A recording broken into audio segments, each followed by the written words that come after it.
Jose, by the way. Thank you.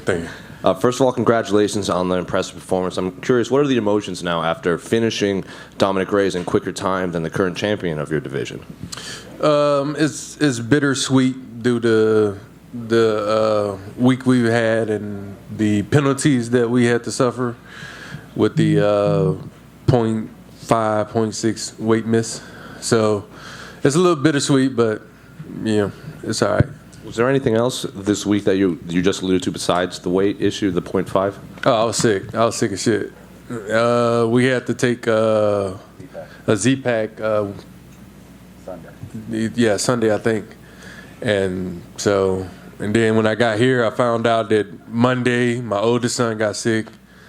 Tuesday, my daughter got sick. And then Wednesday, I got the text saying that my son had it. So, and then on top of that, I had my mom and dad at the house. So we had to go through a lot with the trying to stay focused and whatnot. But, trusting my team, trusting myself, trusting everyone around me. But it never got close to you having to pull out of the fight. Oh, hell no. I knew Saturday or Sunday, I was like, oh, this is about to be my flu game. I was like, I feel like shit, but I'm about to fuck him up anyway. You mentioned that you had never trained for a fight before in anything more than 3 weeks. It's hard to believe that someone in the top 15 of any division just can go more than 3 weeks like that. Yeah, basically I just get fat and I like to eat, and Coach kind of tells I make smoke too much. So with that is a lot of eating and being able to enjoy. I just didn't know how to balance my life out. And now we've been working on the things to actually balance out everything to do what I need to do and be more dedicated and focused on this goal. And you said at Media Day in your last fight, it kind of clicked with you that you're going to be the world champion at some point. Is that what you're referring to, like moving forward, like all these changes you made? Yeah, so that was the start of it. Being able to work on the mental side of things, and then that leading to me actually doing the physical side of things, because naturally I know I'm gifted, and that was always my downfall, which is I'm better than a lot of people, and I knew it, and I was like, what the fuck I need to work for? Yeah, that's stupid.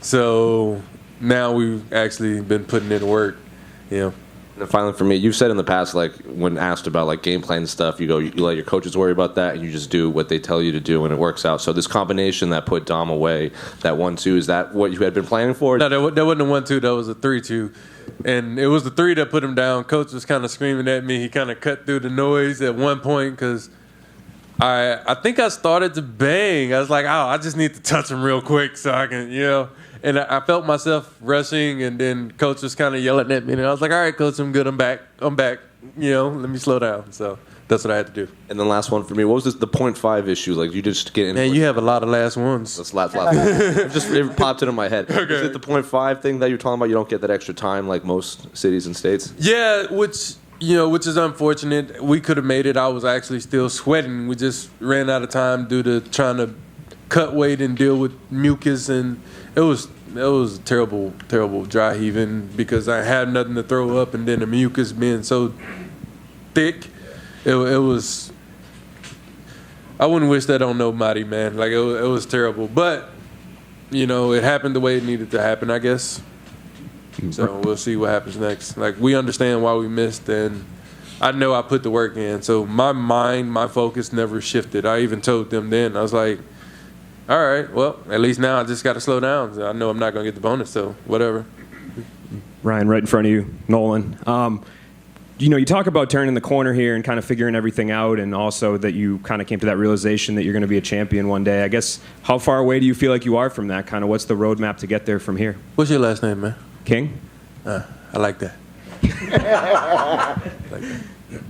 I'm not far from being the king of this division. Well played, sir. Thank you, sir.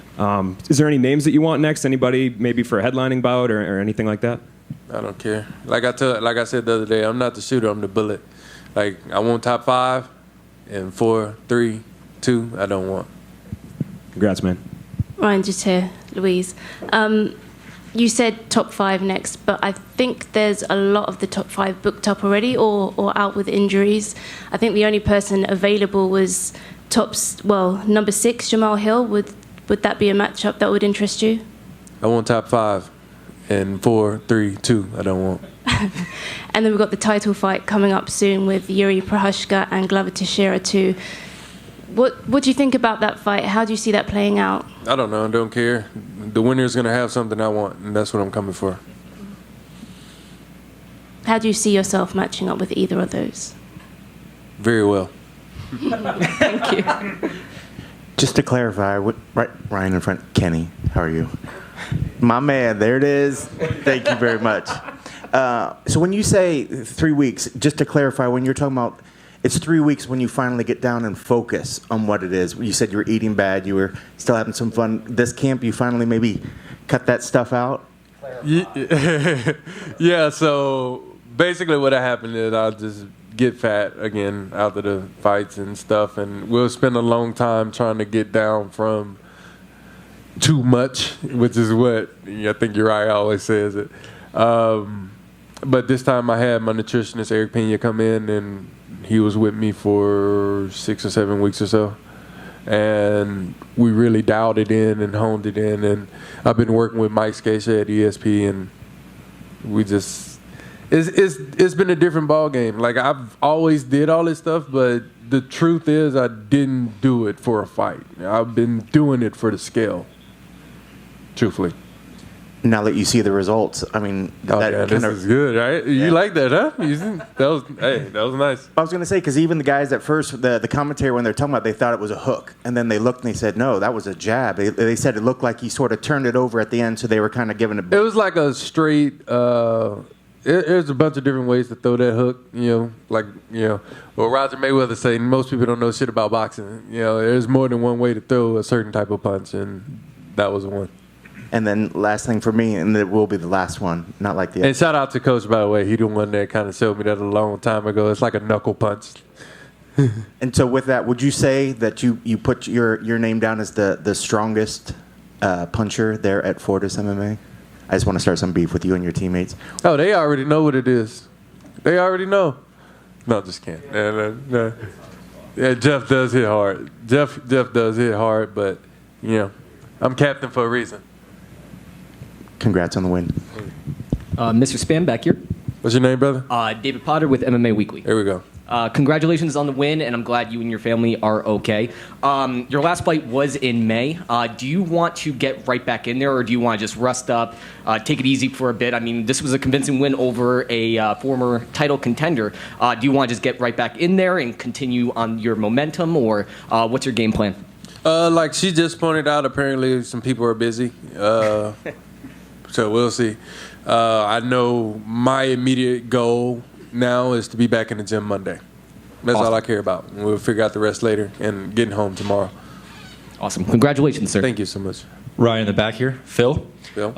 It seemed from the first time you landed on Dom, it seemed to stun him a little bit. Did you feel that every single time you landed, like a knockout would be imminent pretty soon? I told my coach a few weeks ago, I was like, I want to get his neck, but I feel like I'll accidentally knock him out. And yeah. And you said you're not far from a title in your head. You don't think you're far from a title shot. Dom, I mean, his resume speaks for itself. The 3 guys that he lost to were eventually ended up becoming champions, all 3 of them. So do you think the prestige of Dom's name on your resume makes it easier for a title shot coming soon? You tell me. I mean, the last 3 people he fought held the belt, right? So we'll see. Thanks. Congrats. Ryan. Call me right? Crabs. I said congrats. I just I choked up a little bit. A little tickle in your throat? I got a little tickle in my throat. Ryan, to you, right? Keith chilling I'm with Sherdog. At one point, you looked like you were almost at a guillotine. How close was that? It wasn't really close. I think he tucked his chin, but at that point, I really wasn't worried. I could hear my coach kind of talking me through the situation, trying to figure out what I wanted to do. I tried to snap down. Snap down didn't work, and kind of, I couldn't get his neck. So, I'm pretty sure he was well prepared for that. So we had to go to Plan B.